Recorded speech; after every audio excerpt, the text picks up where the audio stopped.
Now let's do similar calculations, but for the momentum, where I have to calculate the expectation value for the momentum, and I square that, and then I calculate the expectation value of the momentum square. Let's do with the easier one first. Remember the same idea. If this is a square, it's the same as applying the momentum operator once, and then I can square the value that I get. So my definition, according to the general equation for the expectation value of my observable, I can substitute now. If I want to know the expectation value of the momentum, I substitute or insert that momentum operator in my probability density. And by definition, we know that in quantum mechanics, this momentum operator is equal to minus I h bar and times the differential with respect to x of my function. This is what the operator acting on my function is. So let's do the proper substitutions. I end up now that I'm going to take the derivative of this function, and then that is going to be multiplied by the complex conjugate of my function, and then I can integrate it.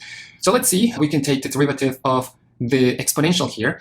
Then we can take out all the constants together, and then we end up cleaning up a little bit my integral, and this is what I have to solve. Now, again, you can look it up on a table, or you can use Mathematica for that.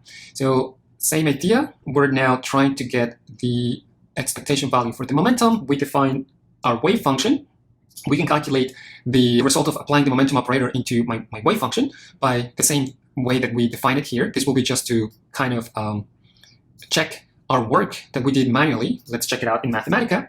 And this is the same result that we had, plus some constants that, remember that the way that I'm doing it here, I'm cleaning up the constants before going into that. In Mathematica, I already included the constant in my function. But if you look at that, those are equivalent. Well, let's check the form of the integral, of the integrand, and this is what we get. The integrand being the complex conjugate of my function times what I got from applying the momentum operator to that function.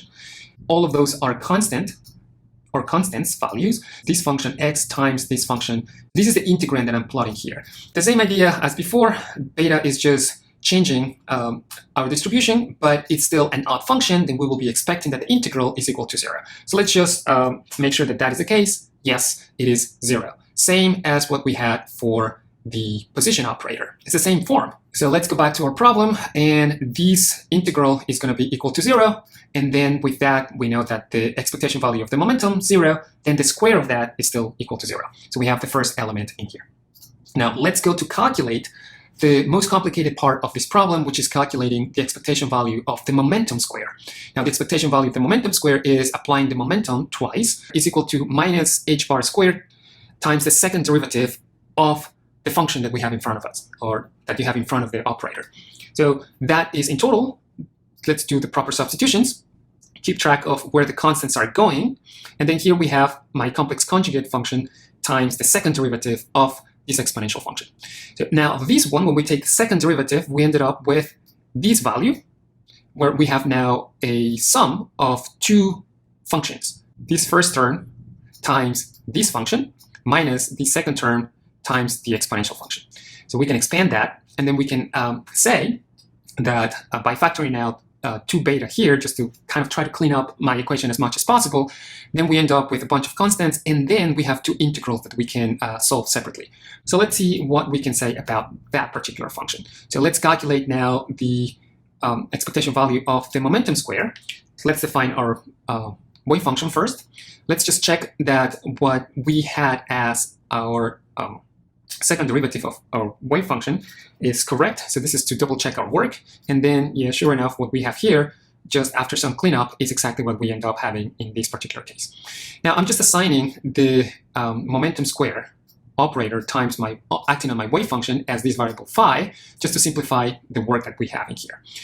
So let's do this. And that is going to give me now this particular value. So it's also a non-zero value. But since I am writing here the solution partially by hand, then just to be consistent, let's actually make sure that whatever I am writing in here is actually the results are correct. So in this case, we'll be taking the second derivative of this function, and that's what I'm going to test with this expression. I'm going to calculate the second derivative with respect to x of my function, which is e to the minus beta x squared.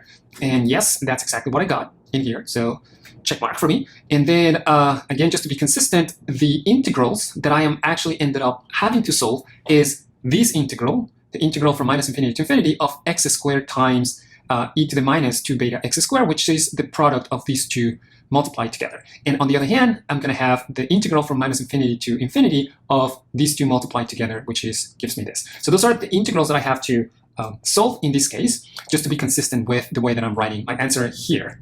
And with that, those are the values that I got. And I am substituting those values in here for each of them. And then I just have to simplify the equation, just do my algebra to get the result of h bar squared times beta, which again is the same as what I got before. I'm just doing here to show you how to set up the problem, since I was working out this partially by hand. You do some of these cleanup of the calculations by hand, and then insert those into Mathematica. And the reason for that is I think it's a good exercise for you to kind of keep track of what you're doing to make sense of the calculations that you're putting onto the computer. And that way, the more you understand what you're doing, the easier the problems are going to become. You have to be very well aware of what you are putting into the software. Remember that. The computer is just going to give you whatever you ask it to do. Okay, so this is the expectation value of the momentum square, non-zero. So in summary, what we had is two expectation values that were zero, both of them related to the expectation value of both the position and the momentum. Both of them are zero. When we square them are going to be zero. And then two non-zero terms, which are these expectation values of the operator square.